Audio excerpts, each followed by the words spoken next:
श्री शर्मा। दिन भर की खबरों में सबसे पहले नजर डालते हैं आज के मुख्य समाचारों पर। कड़ाके की ठंड में ठिठुरे रहे आंगनबाड़ी केंद्रों के बच्चे। आंगनबाड़ी केंद्रों पर ठंड से बचाव के लिए नहीं कोई इंतजाम। पुरानी पेंशन योजना बहाली की मांग, मनाया काला दिवस। जिला कलेक्ट्रेट के समक्ष दिया 1 दिवसीय धरना। पदोन्नति नव वर्ष के उपलक्ष्य में किया पौधारोपण। डीआईजी बने अरशद अली, बोले पर्यावरण संरक्षण हमारा ध्येय। एसपी ने हरी झंडी दिखाकर कालिका पेट्रोलिंग यूनिट को किया रवाना। और अब समाचार विस्तार से।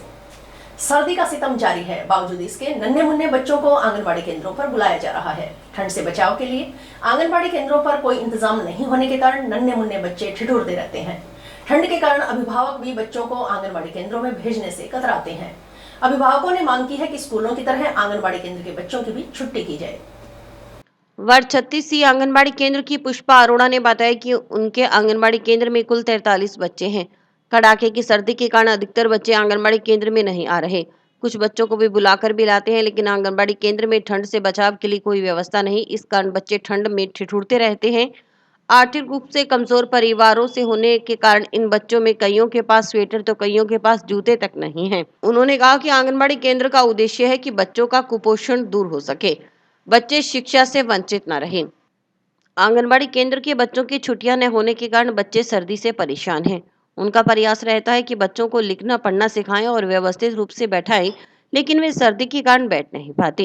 आंगनवाड़ी में कुल 43 बच्चे हैं, लेकिन बच्चे हैं जो बुलाने पर भी नहीं आते हैं। माँ बाप को कहते हैं तो वो कहते हैं कि सर्दी बहुत है, रजाई में घुसे हुए हैं, अभी हमारे बच्चे बाहर नहीं निकल सकते, बहुत ज्यादा ठंड में बीमार हो जाते हैं। तो कुछ बच्चों को हम जबरदस्ती लेके भी आते हैं, तो यहाँ आंगनबाड़ी में कोई व्यवस्था नहीं है और वो ठिठुरते रहते हैं। आंगनबाड़ी 35C की कार्यकर्ता आशा देवी ने बताया कि जब वे बच्चों को घर से लाने के लिए जाते हैं तो अभिभावक कहते हैं कि इतनी ठंड में जब बड़े बच्चों की स्कूलों की छुट्टियां चल रही हैं तो आंगनबाड़ी केंद्र के बच्चों की छुट्टी क्यों नहीं की जाती। इसी कारण अभिभावक अपने बच्चों को केंद्र पर नहीं भेजते। आंगनबाड़ी केंद्र में कुल 17 बच्चे हैं, लेकिन 8 से 10 बच्चे ही आ रहे हैं। आंगनबाड़ी केंद्र का समय सुबह 11 बजे से दोपहर 1:30 बजे तक का है। अधिकारी भी आंगनबाड़ी केंद्र के बच्चों की छुट्टी के संबंध में कोई आदेश प्राप्त नहीं होने की बात कह रहे हैं।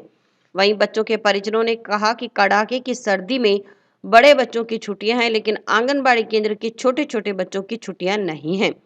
और वहीं आंगनबाड़ी केंद्रों पर सर्दी से बचाव के लिए कोई व्यवस्था नहीं होने से बच्चे ठिठुरते रहते हैं। बच्चों को जब आंगनवाड़ी के लिए बच्चों को घर से लेने के लिए जाते हैं तो उनके माँ बाप कहते हैं कि इतनी ठंड में जब बड़े बच्चों की सरकारी छुट्टियां कर दी है तो हमारे बच्चों की छुट्टियां क्यों नहीं कर रहे। वो भेजने में दिक्कत आती है, हमें भी बच्चों को लाने में और छोड़ के आने में दिक्कत होती है कि इतनी ठंड में छोटे छोटे बच्चे ठिठुर में बैठते हैं, ना कोई हीटर की व्यवस्था है ना कोई और है। मेरा नाम प्रिया, मेरी बेटी का नाम प्रिया है। आंगनबाड़ी की छुट्टी होनी चाहिए, छोटे बच्चे हैं और बड़े का तो बंद कर रखे, छोटे क्यों नहीं किए हुए। मेरे बच्चे का नाम शिवांश है और जैसे कि बड़े बच्चों की स्कूलों की छुट्टी होगी या तो छोटे बच्चों की छुट्टी होनी चाहिए। अब जैसे कि हम भेजते नहीं है, इतनी ठंड पड़ रही है तो फिर मैडम आ जाती है बच्चों को लेने के लिए।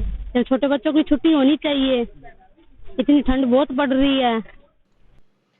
वर्तमान में जिले में जारी शीत लहर के प्रकोप को देखते हुए आंगनबाड़ी केंद्रों पर आने वाले शाला पूर्व शिक्षा गतिविधियों के 3 से 6 वर्ष आयु वर्ग के बच्चों का जिला कलेक्टर कानाराम के आदेश मुताबिक 2 जनवरी से 7 जनवरी तक के लिए अवकाश घोषित किया गया है। आंगनबाड़ी केंद्रों के 3 से 6 आयु वर्ग के बच्चों को दिए जाने वाला गर्म पोषाहार टेक होम राशन के रूप में दिया जाएगा। अन्य सेवाएं, टीकाकरण, मातृ शिशु स्वास्थ्य एवं पोषण दिवस इत्यादि गतिविधियां पूर्व की भांति संपादित। नई पेंशन योजना रद्द कर पुरानी पेंशन योजना बहाल करने सहित अन्य मांगों को लेकर राज्य कर्मचारियों ने बुधवार को काला दिवस मनाते हुए अखिल राजस्थान राज्य कर्मचारी संयुक्त महासंघ के बैनर तले जिला कलेक्ट्रेट के समक्ष 1 दिवसीय धरना प्रदर्शन किया। धरना प्रदर्शन के बाद प्रधानमंत्री व मुख्यमंत्री के नाम जिला कलेक्टर को मांगों संबंधी ज्ञापन सौंपा।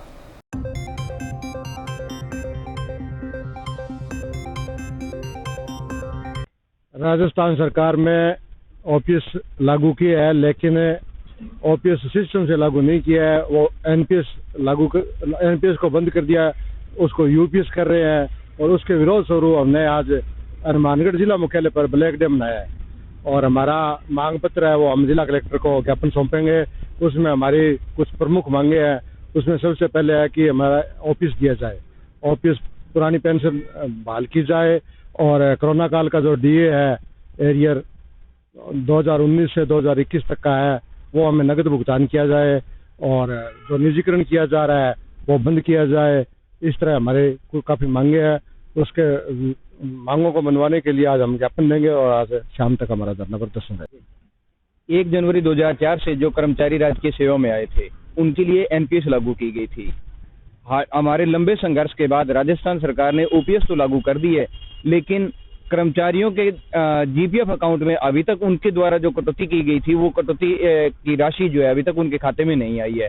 हम मांग करते हैं कि भी केंद्र सरकार और राज्य सरकार सामंजस्य बिठा के कर्मचारियों के जीपीएफ अकाउंट में उनके जो मेहनत की कमाई की राशि है वो उनके खाते में डाली जाए और 18 महीने का जो डीए फ्रीज किया गया है उसका नगद भुगतान किया जाए। इसके अलावा स्थानांतरण नीति की, ट्रांसपेरेंट स्थानांतरण नीति की लगातार हम मांग करते आ रहे हैं। चाहे किसी भी विभाग के कर्मचारियों उनका राजनीतिक द्वेष भावना से ट्रांसफर कर दिया जाता है, उनका एक स्थायी स्थानांतरण नीति जो कि पारदर्शी हो नीति बनाकर ट्रांसफर किया जाए, उसमें शिक्षक से लेके हर तरह के कर्मचारी उनको शामिल किया जाए। इस मांगों को लेकर हमारा ये आज एक दिवसीय धरना है। उप महानिरीक्षक के पद पर पदोन्नत हुए पुलिस अधीक्षक अरशद अली ने बुधवार को एसपी कार्यालय में पदभार ग्रहण कर लिया।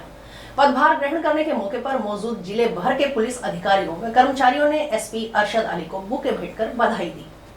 पदभार ग्रहण करने के बाद एसपी ने पुलिस अधीक्षक कार्यालय प्रांगण में अपनी धर्मपत्नी व बेटी के साथ पौधारोपण किया। इस मौके पर मीडिया कर्मियों से बात करते हुए एसपी अरशद अली ने कहा कि यह जिले के लिए दोगुनी खुशी की बात है कि नववर्ष की पूर्व संध्या शांतिपूर्वक संपन्न हुई।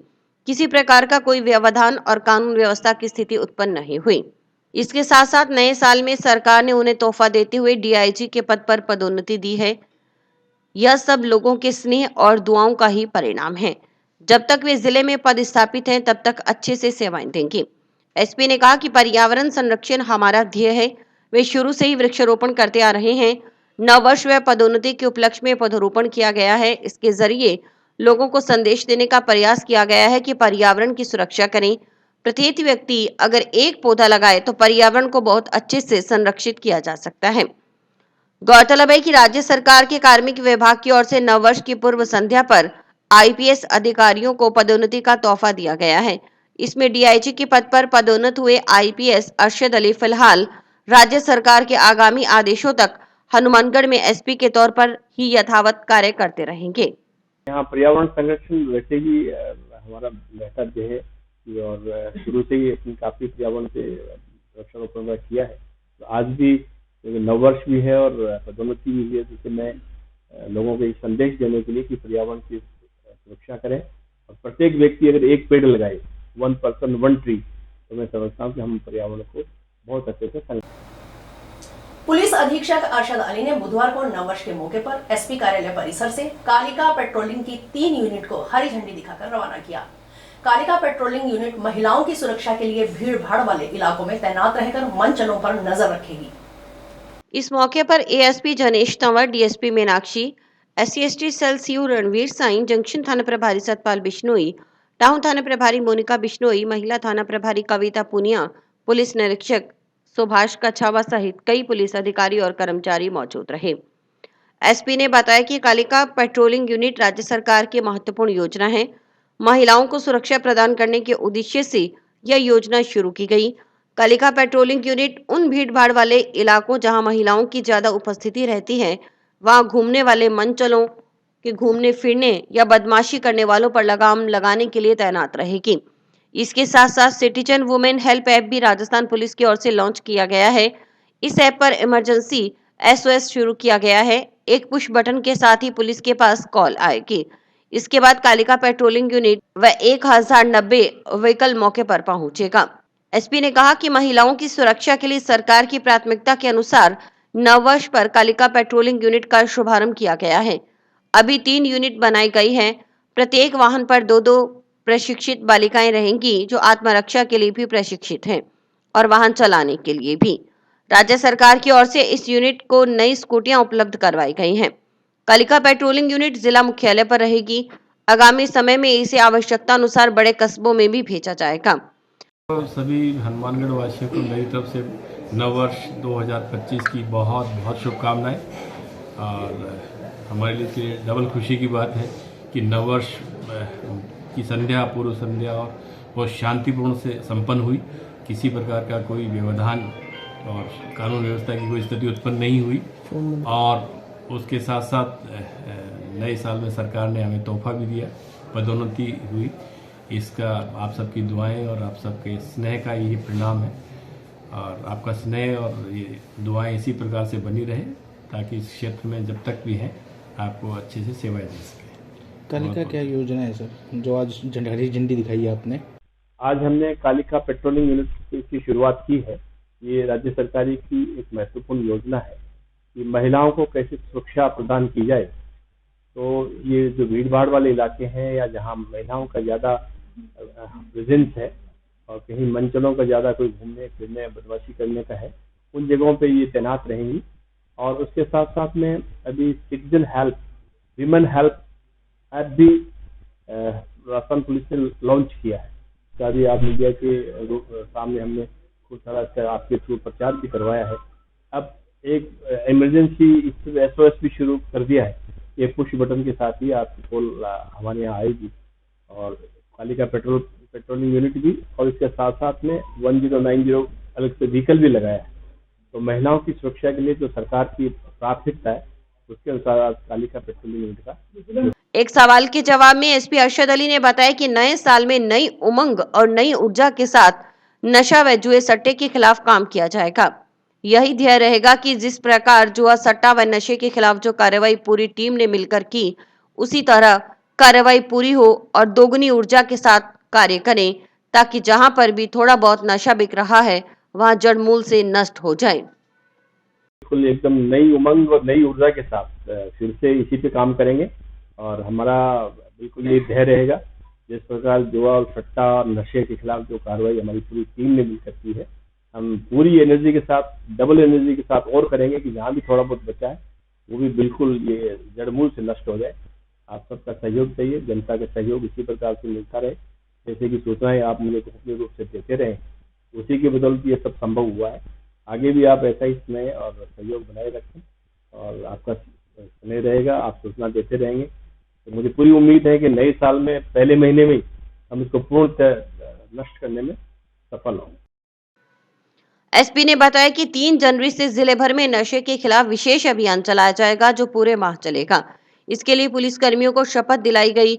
उम्मीद है कि नए साल के पहले माह में ही नशे को पूर्णतः नष्ट करने में सफल होंगे। इसके लिए पूर्व की भांति जनता का सहयोग अपेक्षित है। एसपी अरशद अली ने कहा कि पिछले दिनों उन्हें कुछ लोगों ने बताया कि सूरेवाला व बशीर चौकी सहित अन्य क्षेत्र में नशे का बहुत बड़ा सेंटर था, लेकिन आज वहां नशा बेचने वाला शायद ही कोई व्यक्ति मिलता है। लोग अच्छे कामों में लग गए हैं। उनका संदेश है कि बच्चे स्वास्थ्य और खेल की तरफ ध्यान दें। नववर्ष पर यह धारणा स्थापित कर लें कि आज से नशा नहीं करेंगे। इससे उनका शेष जीवन सफल हो जाएगा। युवाओं को यही मेरा संदेश है कि जैसे मुझे अभी पिछले दिनों कुछ लोगों ने बताया कि जैसे सूर्यवाला और बशीर चौकी वगैरह बहुत बड़ा सेंटर था, लेकिन आज वहाँ बेचने वाले शायद ही कोई मिलता है, बहुत मुश्किल से मिलता है। और लोग जो है वो पॉजिटिव काम में लग गए। बच्चे जो हैं वो सेल्फ स्किल में लग गए हैं या अच्छे काम में लग गए हैं, दूसरा अपना विकल्प ढूंढ गया। तो मैं यही चाहता हूँ कि बच्चे खेल की तरफ ध्यान दें, स्वास्थ्य की तरफ ध्यान दें, नशे को बिल्कुल एक आप धारण कर लें, धारणा स्थापित कर लें कि आज से एक जो न्यू ईयर वॉव लेते हैं वो वॉव ले लें कि वे नशा नहीं करेंगे, तो बाकी जीवन आपका सफल हो जाएगा। यही जंक्शन में राजीव गांधी स्टेडियम में आयोजित होने वाली राज्य स्तरीय 15वीं सीनियर महिला हॉकी चैंपियनशिप की ट्रॉफी का विमोचन बुधवार को किया गया। इस मौके पर नगर परिषद पूर्व सभापति सुमित रणवा, हॉकी हनुमानगढ़ के अध्यक्ष मलकीत सिंह मान, सचिव हरवीर सिंह सरा और अन्य खेल प्रेमी मौजूद रहे। सचिव हरवीर सिंह सरा ने बताया कि 4 से 7 जून तक हनुमानगढ़ के राजीव गांधी स्टेडियम में इस चैंपियनशिप का आयोजन किया जाएगा। प्रतियोगिता की तैयारियां जोरों पर है। इसे सफल बनाने के लिए हॉकी हनुमानगढ़ की पूरी टीम जुटी हुई है।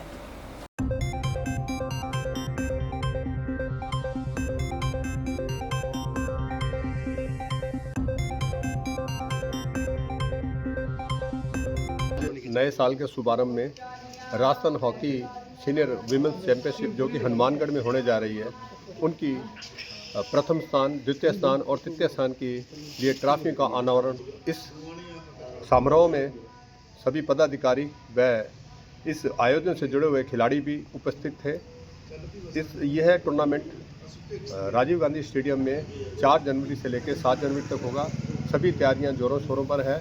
आज इसी क्रम में ट्रॉफियों का अनावरण किया गया। खिलाड़ियों के रहने की सुविधा और खेल मैदान सब तैयार कर लिए गए हैं और हनुमानगढ़ सभी खिलाड़ियों का बेसब्री से इंतजार कर रहा है। हेल्थ प्रोडक्ट तैयार करने वाली कंपनी कीवे वेलनेस की ओर से बुधवार को नववर्ष के उपलक्ष्य में स्वास्थ्य से संबंधित मुद्दों पर चर्चा के लिए कार्यशाला का आयोजन किया।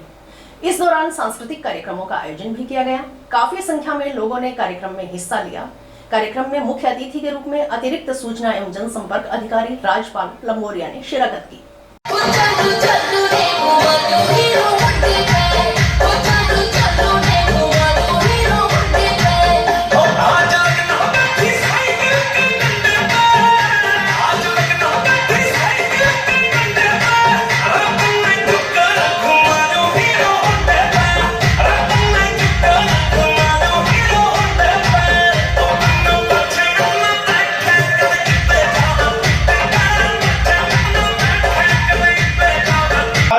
इस डिजिटल युग में विद इन 1 सेकेंड हजारों लाखों करोड़ों रुपए कमाया जाना संभव है। यस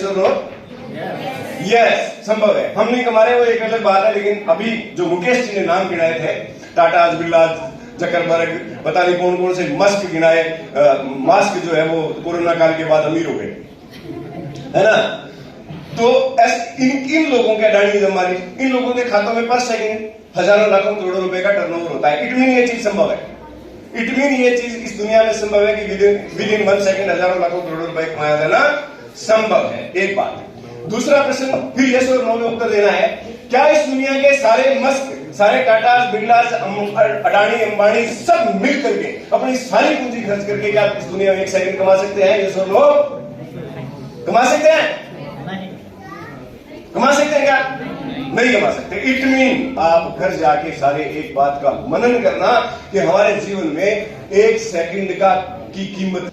कीवे वेलनेस को भी हार्दिक शुभकामनाएं मेरी तरफ से और उत्तरोत्तर वृद्धि करे, ऐसी मेरी हार्दिक इच्छा है। और आगामी ऐसे आयोजन होते रहे, हमें ये आमंत्रित करते रहे। हम भी पूरे जोशोवास के साथ और जोश के साथ कार्यक्रम में अपनी उपस्थिति दें, आप भी दें और कीवे वेलनेस को नई ऊंचाइयों पे आप लेके जाएं, क्योंकि आप सबकी वजह से ही कीवे वेलनेस है जिसका नाम होगा और वो कीवे वेलनेस बने।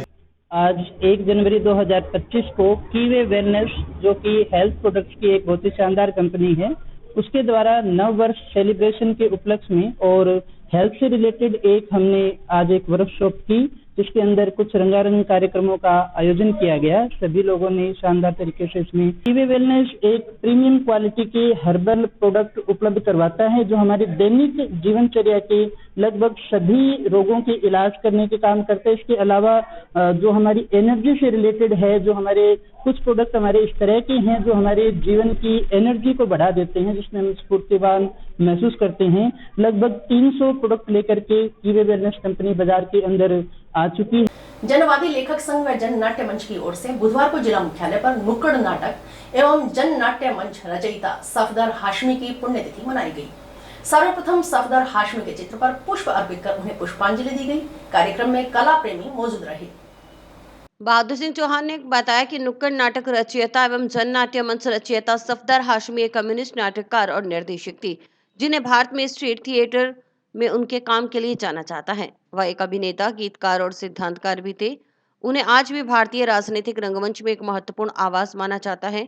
झंडापुर में एक नुक्कड़ नाटक हल्ला बोल का प्रदर्शन करते हुए 1 जनवरी 1989 को सफदर हाशमी की हत्या कर दी गई थी।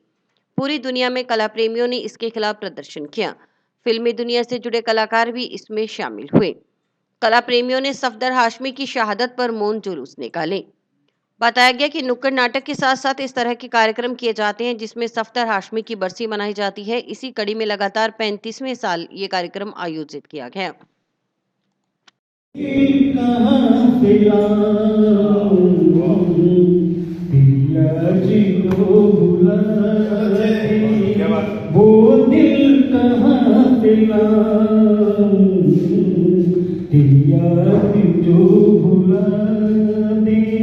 मुझे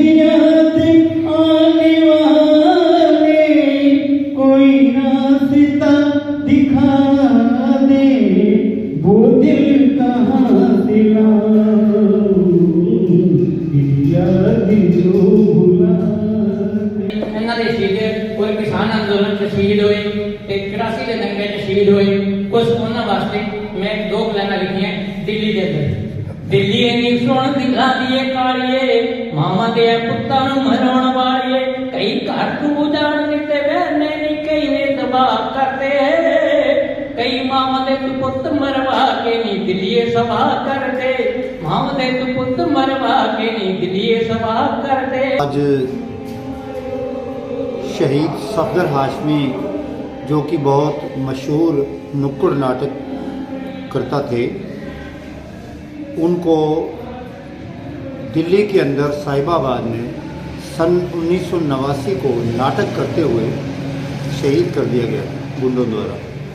तो पूरे देश के अंदर इसके खिलाफ बड़े बड़े कलाकारों ने प्रोटेस्ट किया, पूरा किया उसी जगह पे जाकर के। ऐसे महान शख्स की बरसी आज हम मना रहे हैं और हम कलाकार जो है ये वायदा कर रहे हैं कि उनके लिखे हुए नाटक और उनकी जो विधा थी नुक्कड़ नाटक की, उसको हम जारी रखेंगे और लोगों की समस्याओं के लिए हम नाटक करते रहेंगे और संगीत के जरिए भी लोगों को ये चीज़ें बताते रहेंगे। समाचार अभी और भी है, देखते रहिए स्काई चैनल। नमस्कार दोस्तों, मैं डॉक्टर निधि डोमेवाले फोकस नागपाल आई हॉस्पिटल से, जो 40 साल से आंखों की बहुत अच्छी सर्विस दे रहा है। आपको ये बताते हुए मुझे खुशी हो रही है कि अब चश्मा निकालने का ऑपरेशन जो लेज़र द्वारा किया जाता है, जिसे लेसिक कहते हैं, वो यहाँ पर शुरू हो चुका है। लेसिक यानी लेज़र द्वारा आपके आँख का चश्मे का नंबर हटाया जाता है। ये चश्मे का नंबर हटाने के लिए लेज़र किरणों का प्रयोग किया जाता है। हमारे यहाँ हनुमानगढ़ में आधुनिक तकनीक की मशीनें हैं जो FDA अप्रूव्ड है, जो आपकी आंखों के लिए बहुत सुरक्षित है। बिना नुकसान के आपका चश्मे का नंबर हट जाएगा। लेसिक ऑपरेशन से मरीज़ को घबराने की कोई ज़रूरत नहीं है, क्योंकि इस ऑपरेशन में आपको आँख में कोई टीका लगवाने की ज़रूरत नहीं है। हम आँख को एक ड्रॉप यानी एक दवाई के द्वारा सून करेंगे, उसके बाद आपका ऑपरेशन होगा जो कि 10 से 15 मिनट में हो जाएगा। चलो आए लेसिक ऑपरेशन के द्वारा अपनी नई ज़िंदगी की शुरुआत करें और चश्मा से मुक्त हो जाए। बुधवार को नववर्ष के अवसर पर मानव उत्थान सेवा समिति दिल्ली के तत्वावधान में एक भव्य सद्भावना शोभा यात्रा का आयोजन किया गया। इस आयोजन की शुरुआत सुरेशिया हनुमानगढ़ स्थित आश्रम में सत्संग से हुई। कार्यक्रम का शुभारंभ क्षेत्रीय महात्मा जानकी बाई जी और स्नेहलता बाई जी ने किया। सत्संग के बाद महात्मा जानकी बाई जी ने हरी झंडी दिखाकर शोभा यात्रा को रवाना किया। यह यात्रा सुरेशिया की प्रमुख गलियों से होती हुई वापस आश्रम पहुंची।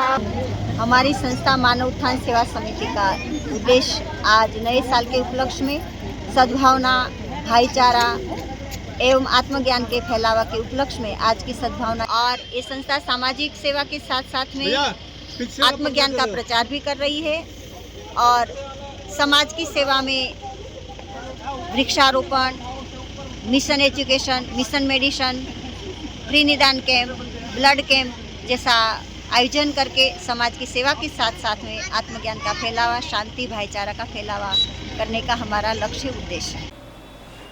महिला एवं बाल विकास विभाग की पर्यवेक्षक पुष्पा रानी ने बुधवार को आंगनबाड़ी केंद्र वार्ड 35C पर सेक्टर B कार्यकर्ताओं की मासिक बैठक ली। बैठक में पूरे माह करवाए गए कार्य एवं योजनाओं की जानकारी ली गई।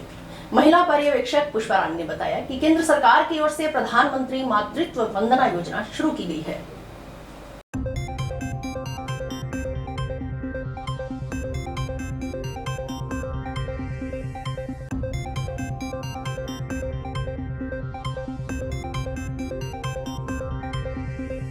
आज मैं सेक्टर B की हमारे MPR लेते हैं मासिक बैठक, वो ले रही हूँ। इसमें हमें सभी कार्यकर्ता उपस्थित होती हैं और पूरे माह जो हमारा कार्य करवाया जाता है और जो योजनाएं हैं उनकी सबकी हम मासिक प्रपत्र में इनकी मीटिंग कलेक्ट करते हैं। तो आज ये सभी उपस्थित नहीं हैं। ठंड तो बहुत है पर काम तो हमें करने ही होते हैं।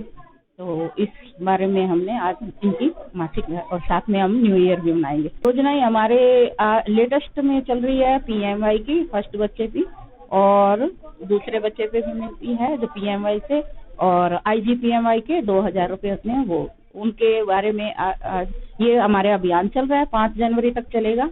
और हम इसमें ऑनलाइन फॉर्म को अप्लाई करवा कर और पूरा 100% महिलाओं को ये लाभ दिलवाएंगे।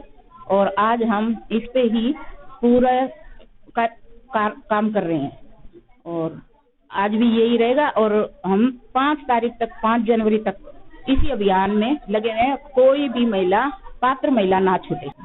जो हमारी पेमेंट 2 बार में जमा कराई जाती है वो एक ही साथ कराई जाए, वो हमारे काम आए। इससे कुछ पता ही नहीं लगता कौन से पैसे आ रहे हैं, कौन से नहीं आ रहे। वैसे ही पेमेंट बहुत कम है, कम से कम 20-25 हजार तो होनी ही चाहिए। इतनी सर्दी में इतना काम करते हुए घर घर जाते महिलाओं के लिए फार्म भरने के, हमारी बहुत कम है। जो हमें 9,000 कुछ दिए जा रहे हैं, तो कम से कम 25-30 हजार रुपए हों तभी घर का गुजारा चलता है। इतनी महंगाई में घर नहीं चल रहे हैं, हम इसी पर डिपेंड हैं। कई बहन टीवी के हमारे जैसे गोद भराई, अन्नप्राशन, जन स्वास्थ्य संदेश मनाते हैं, इनके पैसे काफी टाइम से रुके हुए हैं। ये भी टाइम से आने चाहिए कि हम कहाँ से खर्चा लगाएं, घर में अपने ही घर नहीं चलता है। बुधवार को नेफेड द्वारा भारत ब्रांड उत्पादों की बिक्री की शुरुआत नौहर में की गई। इसका उद्घाटन एग्रीकॉप के निदेशक राधेश्याम पारीक द्वारा किया गया। सरकार ने उपभोक्ताओं को ऊंची कीमतों से राहत देने के लिए भारत ब्रांड के तहत रियायती दर पर गेहूं के आटे और चावल दाल की खुदरा बिक्री का दूसरा चरण शुरू किया है। इसमें गेहूं का आटा 30 रुपए प्रति किलोग्राम और चावल 34 रुपए प्रति किलोग्राम, चना दाल 70 रुपए प्रति किलोग्राम की दर से मिलेगा। उन्होंने बताया कि चना दाल 1 किलो व आटा चावल 10 किलोग्राम के पैकेट में मोबाइल वैन तथा आउटलेट के माध्यम से बेचा जाएगा। और इसी के साथ समाचार समाप्त हुए। रोजाना देखते रहिए समाचार। नमस्कार।